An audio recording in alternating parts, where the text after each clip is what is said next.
Nobody told me these things before I become a writer, and I had to choose the hard path. So let me save your time.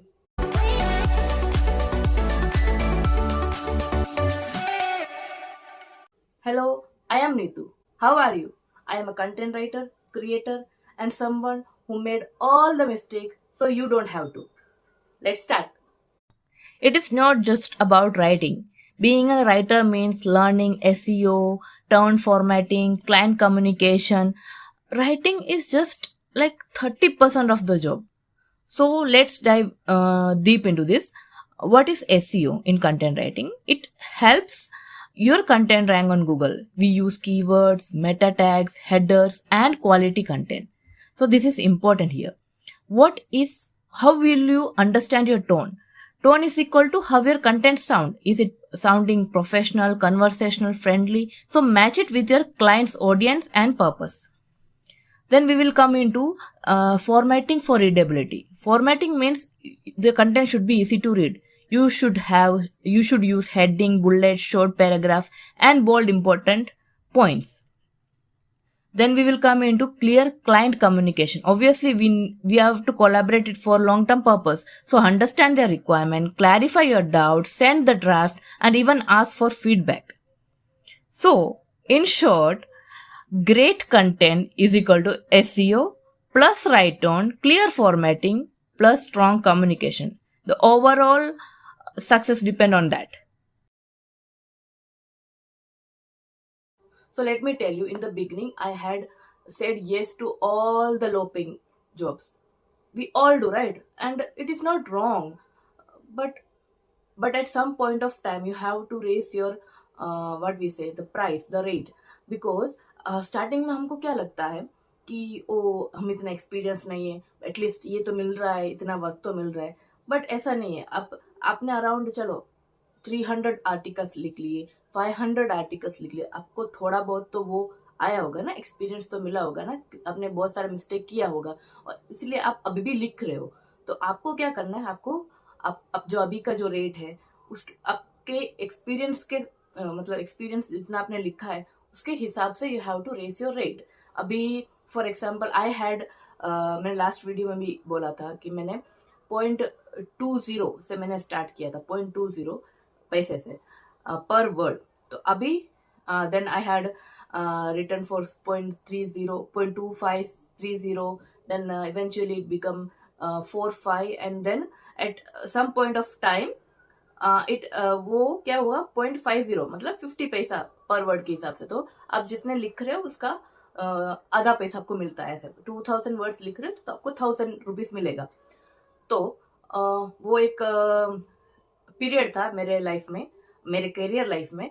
वो period में आपको बताऊँ तो it was around 2022 to 23 के बाद आई realised कि मैंने इतना ज़्यादा आर्टिकल लिखा है, अराउंड 500-600 प्लस आर्टिकल्स मैंने लिख लिया. तो why should I still writing in the same rate.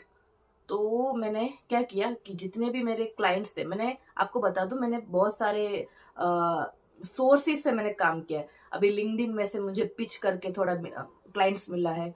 मुझे क्या बोलते हैं, इंटर्नशाला, मैंने बहुत सारी इंटर्नशाला का इंटर्नशिप किया हुआ है. तो उसके हिसाब से भी हम मुझे मतलब बहुत सारे मैंने निशिस ट्राई किया है. मैं ऐसा कहना चाहती हूँ, मैं बहुत एक्सपीरियंस नहीं हूँ अभी भी.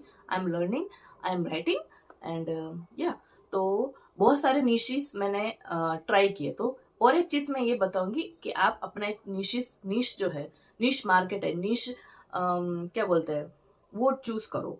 फॉर एग्जाम्पल आप एजुकेशनल सेक्टर के लिए लिख रहे हो, या आप टेक इंडस्ट्रीज के लिए लिख रहे हो, या आप हेल्थ केयर इंडस्ट्रीज के लिए लिख रहे हो. अभी हेल्थ केयर आईटी भी है, तो हेल्थ केयर में जो टेक यूज करते हैं उसके बारे में भी आप लिख सकते हो. तो बेसिकली मैं वही लिखती हूँ. मैं tech tech industry, that is IT industry और हेल्थ आईटी इंडस्ट्री, दोनों के रिलेटेड अभी मेरा क्लाइंट है, 2 क्लाइंट है.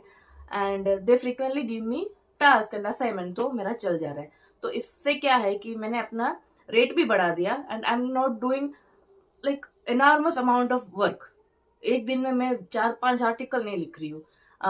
दिस क्लाइंट वांट क्या है कि क्वालिटी चाहिए, तो वो हिसाब से मेरा वर्क रहता है. और टाइम फ्रेम भी देता है, डेडलाइन भी देते हैं, तो it works out for me. So थोड़े टाइम के बाद you have to race your rate. ये है आपका सेकेंड टिप. थर्ड टिप है कि आपको बर्नआउट फील होगा. So when your hobby becomes a job, right, it will affect differently. So what you have to do is you have to set the boundaries, you have to take breaks, and you have to protect your creativity. अभी क्या करते हो कि आपने बहुत सारा clients आ गए, एक दिन में 3-4 क्लाइंट्स के लिए आप लिख रहे हो, इतना इतना वर्ड्स के लिए लिख रहे हो, you will feel burn out कि एक क्लाइंट को ये चाहिए, एक क्लाइंट को ये चाहिए, इतना क्रिएटिविटी तो आएगा नहीं. Yes, we have tools, we have so many help, but then too at the end of the day you have to give some value to the your content, right? आपको human value देना है. AI तो लिख लेंगे but human value आप provide करोगे. तो उसके लिए क्या है, you have to protect your creativity. एक बाउंड्री सेट करो कि मैं ये टाइम पे मैं लिखूंगी, या मैं 5 मिनट का ब्रेक लूंगी, उसके बाद मैं लिखूंगी, या मैं अराउंड 30 मिनट एक्सरसाइज करके मैं लिखूंगी. तब क्या है कि आपको थोड़ा फ्री आप फील करोगे. ये एक चीज है कि हम ब्रेक नहीं लेते. मैं जब स्टार्ट किया था, I never use to take break. For example मैं मेरा स्टोरी बताती हूँ. मेरे पास 4-5 क्लाइंट्स थे, ठीक है. तो ये क्लाइंट्स क्या है कि एक एक टास्क देते रहते, तो वी हैव टू जो वो टास्क दे रहे हैं वो डेडलाइन में दे देना है.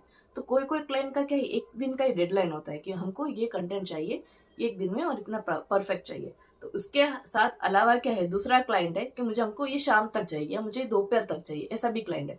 तो पूरे दिन यू आर वर्किंग.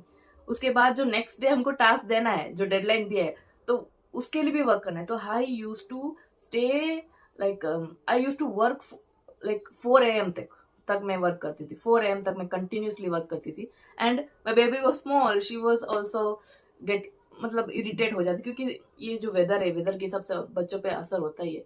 तो बहुत बहुत ज्यादा बर्नआउट हुआ था मुझे उस टाइम पे.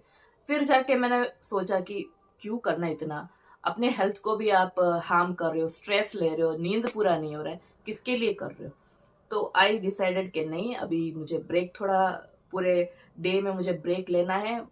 आई have to take rest, I have to spend time with my baby. So burnout is real. तो take break, set boundaries and protect your creativity. There is another thing कि हमको सारे प्लेटफॉर्म में अवेलेबल होना है. Be it LinkedIn, be it like freelancer.com, Upwork है, फिर LinkedIn है, यूट्यूब है, हमको सब जगह रहना है. नहीं, ये इम्पोर्टेंट नहीं है.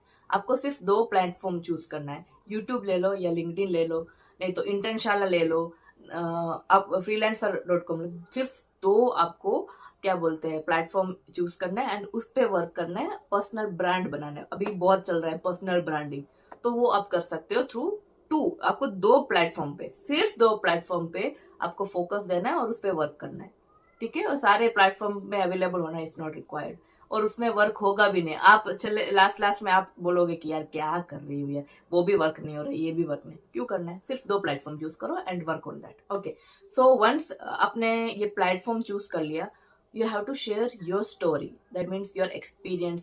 आपने ये वर्क किया तो आपको एक्सपीरियंस कैसा लगा, आपने ये निशेस पे आपने लिखा, राइट किया, तो वो कैसा लगा आपको, वो सब आप शेयर कर सकते हो आपके ऑडियंस के साथ. तो इसमें क्या है कि आप अपना एक ब्रांड बना रहे हो, पर्सनल ब्रांडिंग, जैसे मैं अभी कर रही हूँ. This is my personal branding, ठीक है, कि मैंने इतना वर्क किया है, मैंने ये एक्सपीरियंस किया है, तो ऑडियंस को एक वैल्यू मिलना चाहिए कि हम ये गलती ना करें. सो इफ मुझे ये 5 टिप्स मुझे पहले पता होता, तो मैं अपना टाइम बिल्कुल वेस्ट नहीं करती कि मैं कौन सा क्या करूं, मैं ये वर्कआउट नहीं हो रहा है, इसमें मेरा टाइम जाता ही नहीं. बट विद एक्सपीरियंस, ये जो मैंने एक्सपीरियंस किया है, ये जो मैंने वर्क किया है, उसमें से मैंने बहुत सारा चीजें मैंने सीखा. तो आई एम हैप्पी के I went through this experience of hardship so that I can help you out, right? So if you like this video, make sure to subscribe. It will help me a lot. And if you like any of these tips, comment में mention कीजिए कि आपको कौन सा tip आपको अच्छा लगा, आपको यूजफुल लगा हो, या आपने ऐसा मेरा जैसा मिस्टेक आपने भी किया हो, वो मुझे कमेंट में बिल्कुल बताइएगा. नेक्स्ट वीडियो में मिलते हैं. बाय.